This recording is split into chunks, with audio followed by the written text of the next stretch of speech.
Hello বন্ধুরা, তো চলে এসেছি আরেকটা ব্লগ নিয়ে। আর আজকে হলো গণেশ পুজোর ব্লগ তোমাদের সাথে শেয়ার করব।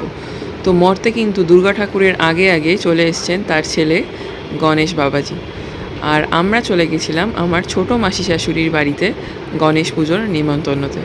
নিজেদের বাড়িতে ছোট করে গণেশ পুজো তো হয়েইছে, মানে ওটা আমরা প্রতি বছর করে থাকি, কিন্তু এই বাড়িতে এই প্রথমবার গণেশ পুজোর ইনভিটেশন পেয়েছি আমি, তাই জন্য পৌঁছে গেছিলাম।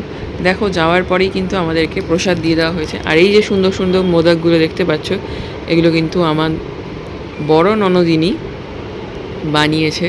তো এই দেখো, এটা হাতে বানানো মোদক, আমি অলরেডি ফেসবুকে দিয়েইছি।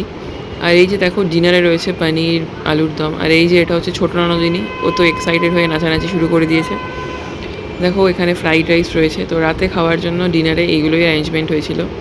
তো আমরাও একটু তারপর ফটো সেশন করে নিলাম সুন্দর করে, যেহেতু সবাই সেজে গুজে গেছিলাম। আরেকজন তো কাজকর্ম করে পুজোতে টায়ার্ড হয়ে পড়েছে। তো তারপর সবাই বসে বসে দেখো গল্প করছিলাম আমরা সবাই রাত্রে। কালকের সন্ধ্যাটা বেশ ভালোই কাটলো। এই সুন্দর ব্লগটা তোমাদের সামনে শেয়ার করলাম। ভিডিওটা ভালো লাগলে অবশ্যই লাইক, কমেন্ট, শেয়ার, সাবস্ক্রাইব করে দিও।